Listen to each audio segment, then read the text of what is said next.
John chapter 10, Jesus gives us, in his own words, one of the ways that he understands his mission on earth.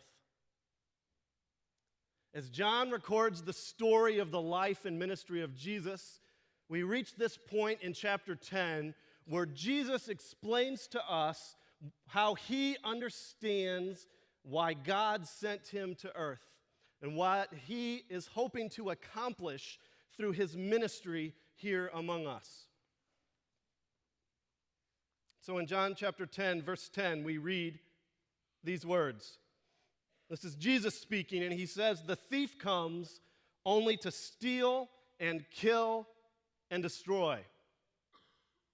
But I have come that they may have life and have it to the full."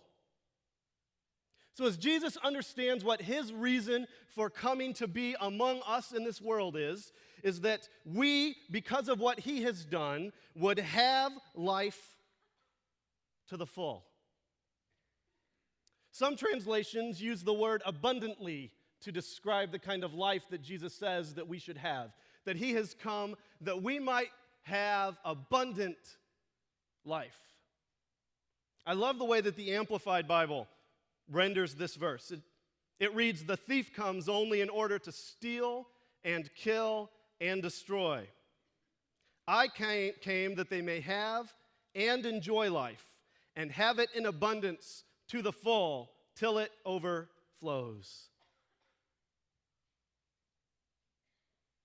To the extended translation of the Amplified Bible, they try to mine out the depths of the kind of life that Jesus is offering to us, that we might have life and that we might enjoy life, and that life would be full of abundance, that it would be to the full, that it would overflow with all the goodness of the things of God. What we might simply call the best life possible. Jesus has come, and his mission is to offer to us the best life possible. That if we could learn to live in the way that Jesus lived, and if we could enter into the kind of life that Jesus offers to us, that we would quite simply live in every moment of our life the best possible life. And so I want to ask you this morning, do these words of Jesus describe the experience of your life? Would you say that the defining feature of your life is that your life in every moment is filled with the abundance of the good things of God? Would you say that the defining piece of your life is that you are living the best life possible, moment by moment? Would you say that's what describes your life? As I reflect on my life, and as I look into the lives of the people that I've gotten to know, and as I am getting to know some of you, I realize that most of us, most of the time, would not say that our life is defined as living the best possible life every moment. Sure, we have moments where we seem to experience all the joy and all the abundance of the life that God has for us that's there. But it seems to be, to me, that what I see in most people is that kind of life, the life that is the best life we could imagine, is the exception in our life and is not the rule that describes how we live moment by moment. That we have experiences of God that just, where life seems to be everything that it could possibly be. But most of our life seems to be a hope for the best possible life. A striving for the best possible life, but not actually living in it moment by moment. Is the kind of life that Jesus offers to us the way that we really live? I think most of us, if we would be honest about our life, would say that it seems like something is broken. Somewhere there's a disconnect, that Jesus offers us this amazing, abundant life, but yet our life doesn't reflect that in every moment of our day. And somewhere something is broken. If Jesus is offering us an abundant life, it seems that we should be able to live in that should be the defining reality of the way we live. But for some reason, somehow, it just simply isn't. Something has broken.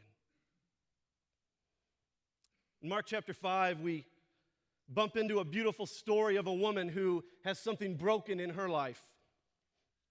And maybe what's broken in your life is not the same thing as what's broken in this woman's life, but we can relate to her story because we know what it is to have something that's broken in our life, something that isn't working the way that we think it should work, something we wish that was different, something that is robbing us of the best life possible in Jesus. So we read this woman's story in Mark chapter 5, beginning with verse 24. Her story goes like this. A large crowd followed and pressed around Jesus. And a woman was there who had been subject to bleeding for 12 years. She had suffered a great deal under the care of many doctors and had spent all she had. Yet, instead of getting better, she grew worse. When she heard about Jesus, she came up behind him in the crowd and touched his cloak, because she thought, if I just touch his clothes, I will be healed. Immediately, her bleeding stopped, and she felt in her body that she was freed from her suffering. At once, Jesus realized that power had gone out from him. He turned around in the crowd and asked, "Who touched my clothes?" You see the people crowding against you, the disciples answered, and yet you can ask, "Who touched me?" But Jesus kept looking around to see who had done it. Then the woman, knowing what had happened to her, came and fell at his feet, and trembling with fear, told him the whole truth. He said to her, "Daughter, your faith has healed you. Go in peace and be freed from your suffering." I think this is a beautiful story that gives us insight into how we can live the best possible life. This woman has had a bleeding issue for 12 years. She has not stopped bleeding. And it's difficult for us to understand the depth of the problem that this would have created in her life, because this wasn't simply about the physical act of not bleeding, but according to the Jewish laws as laid forth in the Old Testament, a woman who was bleeding was to be left on the outside of town, waiting on her own, and to have no contact with anyone else until her bleeding stopped. But she didn't stop bleeding for over 12 years. And so this wasn't just about the physical fact that her body was in trouble because she was bleeding, but it was also about the reality that she had to live in isolation, a lonely life separated from all other people, waiting, hoping for one day her bleeding to stop. So she's dealing with a physical need. She's also dealing with emotional isolation. Her life, quite simply, is broken. And rather than living the best possible life, she's living a life hoping that one day she can be restored. So she tries everything. She goes to every doctor that she hears of. She tries every medical treatment that anybody suggests to her. She spends every dollar that she has searching, trying, passionately pursuing something that will heal her, that will fix her, that will make her right. But nothing works. But one day she hears that Jesus is passing by. And so she goes to see this Jesus, as rumor has gone out that he has healed other people of their diseases and of their illnesses. But a crowd is pressing around Jesus. Luke's version of this story tells us that the crowd has overwhelmed Jesus. It's so thick with people that it is smothering him. But she presses through the crowd and reaches out and touches Jesus' cloak. And immediately Jesus knows that someone has touched him. Someone has touched him with purpose, with intentionality, hoping to receive from him. And so he asks, "Who touched me?" It's kind of ironic, and the disciples point out the irony of Jesus asking, "Who touched me?" in the midst of a crowd where hundreds of people are touching him. They said, "Jesus, what do you mean, who touched you? People are touching you all the time. You're crowded around with people, but Jesus knew that someone touched him with purpose, with intentionality, hoping to receive healing from him. And he continues to ask, "Who touched me?" Until in fear, this woman falls at Jesus' feet, scared to death because she did the one thing she was absolutely forbidden to do, and that was to touch another person, because she was considered unclean because of her physical needs. And the fact that she touched Jesus according to Jewish law would have made Jesus unclean as well. She knew she was forbidden to touch another person, and so with great fear and trembling, realizing that she's not going to escape without telling her story, tells Jesus about what's going on in her life and the fact that she has reached out to touch him. And she knows what's about to come. Jesus turns and looks to her, and with great fear, she waits for Jesus' rebuke to say, "Woman, how do you dare to touch me in this moment? Because now what is sick about you is sick about me as well, and you have made me unclean. How dare you do this?" And so she waits with fear for Jesus' rebuke to come. But it doesn't come. Instead of rebuking her, Jesus looks to her and says, "Woman, what faith you have. Because of your great faith, you are now healed." And then he gives her this blessing. "Daughter, go in peace." Go in peace. See, Jesus doesn't just say, "Your physical needs have been met and you have been healed of your bleeding problem." But he offers her a blessing that all of her life would be filled with the peace of God. Now, I think it's important for us to understand the depth of the blessing that Jesus is offering to this woman. Because in this blessing, he's not just healing her, but he is offering to her a blessing that she would live moment by moment in every detail of her life in the best life possible. That the defining characteristic of her life would be marked by living in the way of Jesus that lets her experience the best possible life. This word peace that Jesus blessed her with in Greek is the word eirene. It's a Greek translation of the Hebrew word shalom. And it's difficult for us in English to render the depth of this word shalom in one word. So we translate it as peace. And it is that. It is a blessing of peace. But the Hebrew shalom is much deeper, much richer, much fuller than our English understanding of peace. It actually is a blessing of wholeness. Jesus says to her, "Go and may every detail of your life be completely whole." He says to her, "May everything that is broken in your life be made whole. Will everything that is robbing you of the best life possible be brought together in the reality of life in God, and may every detail of who you are work according to God's plan of your life." This is the Hebrew word shalom. Much deeper than peace, I think it would be better translated as wholeness. We have, to understand this concept, imagine that our life is a coffee cup. It's nice to sit and drink coffee with you today.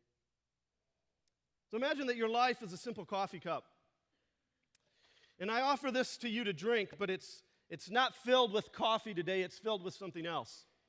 Something that can only be created on the face of the planet by my 3 children. There's nowhere else that you can get this particular beverage to enjoy.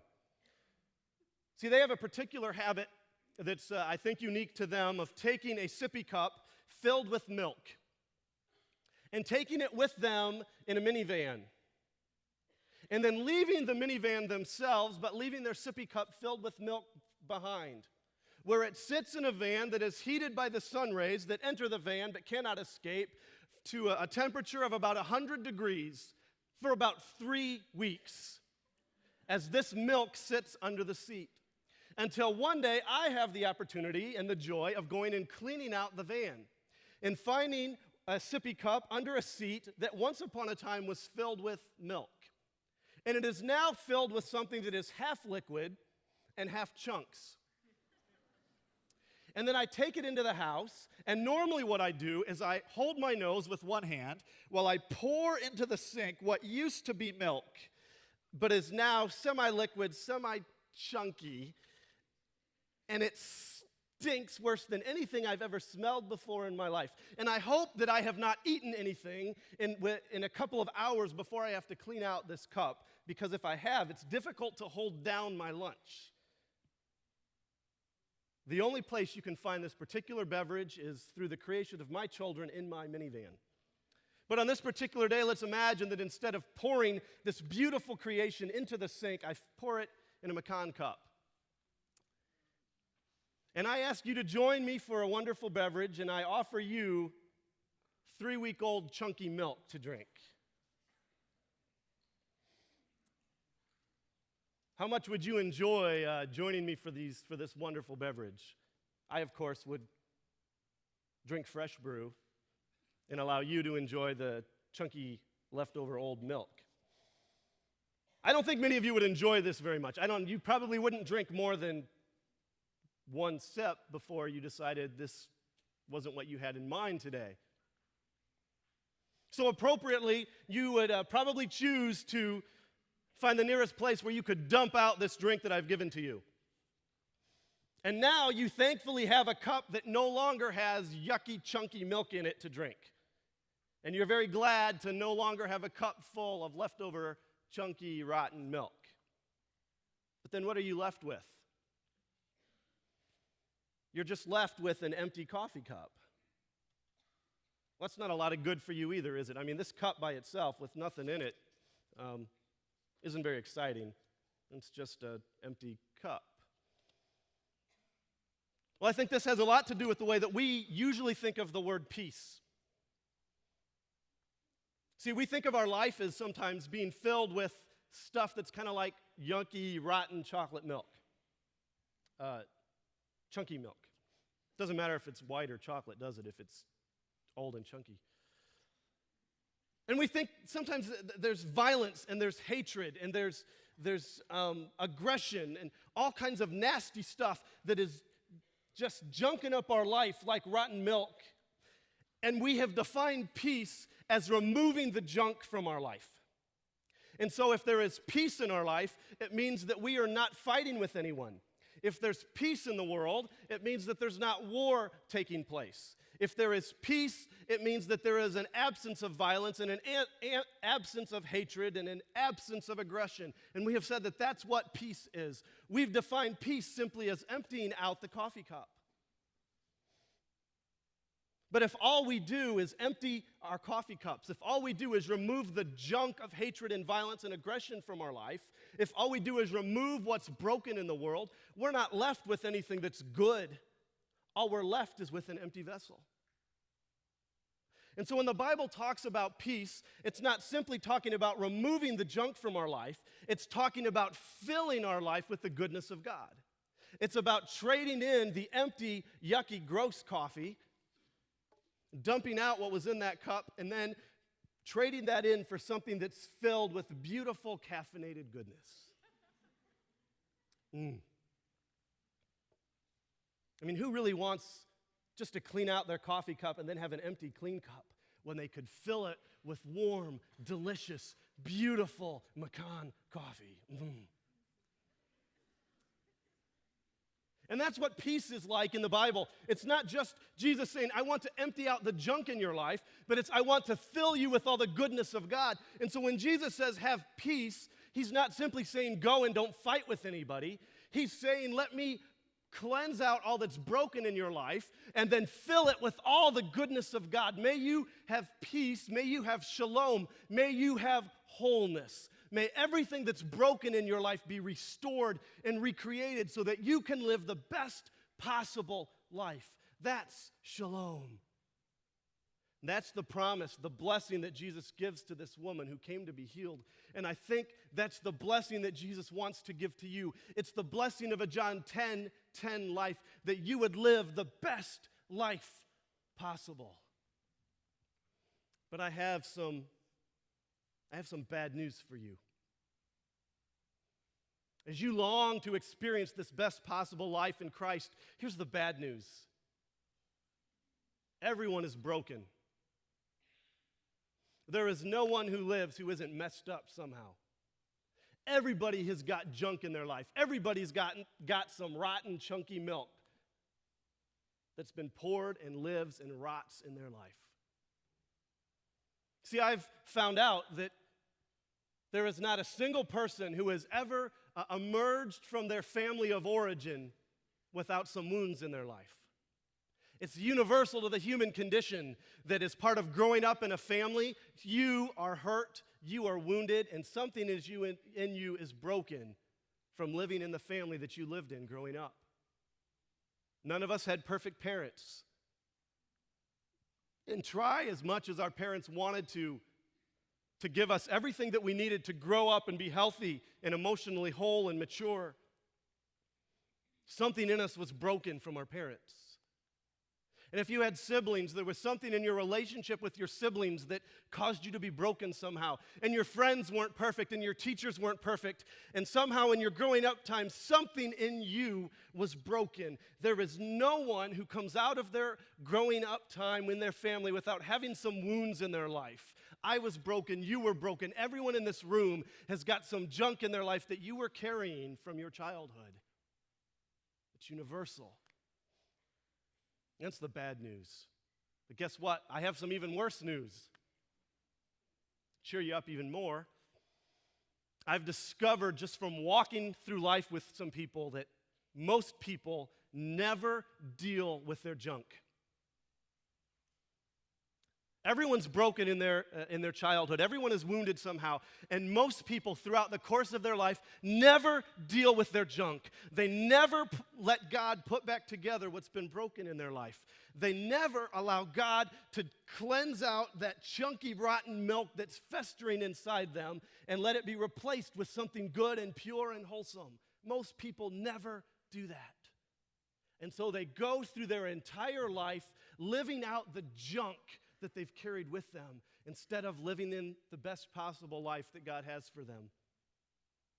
So then you have the 80-year-old man who's lived his entire life, although he loves Jesus, he's still trying to earn his Father's love. And even though he's 80 years old, and even though his dad has been dead for 30 years, he's still trying to find a father who will love him, and he's not able to love anyone else around him the way that they need because he's still looking for the approval of his dad. And that's defined him for his entire life. Or there's the 70-year-old man who, though he loves Jesus, has been addicted to pornography for his entire life. And his relationship with his wife and his relationship with his kids has been defined not through an intimate relationship with one another, but has been robbed because of the intimacy he shares with images in a magazine. And it's gone on for his entire life, and he's never been healed of his junk. Or it's the 60-year-old guy who loves Jesus, but also has a problem with anger and is constantly blowing up, exploding. And yes, he comes to you a couple days later and apologizes and said, "I'm sorry, I shouldn't have done that. Will you forgive me?" But yet, you know that just a few days later, he's probably going to blow up at you again. And you begin to limit your interaction with him because he's defined not by the best life possible, but he's defined by his issues of anger that go all the way back to when he was a little kid. Or it's the 50-year-old church leader who loves Jesus and who preaches holiness, but who also visits prostitutes a couple of times a month and has never dealt with the junk in his life. Or it's the 40-year-old woman who loves Jesus with all her heart, but who numbs herself with food to deal with the emptiness and the loneliness in her life. And she's been doing it for 30 years. And has never dealt with the brokenness in her life. Or it's the 30-year-old woman who loves Jesus with her whole heart, but has left behind a string of broken relationships because she can't break out of the bad relational patterns that she learned from her mom when she was a kid. Or it's the college student who loves Jesus very much, and everyone thinks that they've got everything together, but inside is broken and is hurting and is crying out for someone to take care of them, but won't let anyone see. Most people never deal with their brokenness in their entire life. And these wounds that they have from their childhood, they carry with them for the rest of their life. Christians should be the healthiest people on the planet. Jesus offers to us the blessing of the best life possible, but most of us never take the blessing because we never deal with our junk.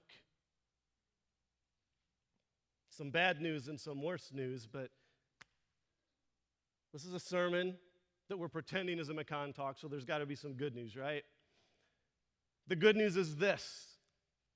Jesus does hold out to you the offer of wholeness, of living in the best life possible. And you can make the choice now, while you're a college student, while you still have most of your life ahead of you, you can make the choice to deal with your junk, to deal with your brokenness, to let God cleanse you from the rotten milk that's festering in your life, and not just remove that, but to fill you with all the goodness of the kingdom of God.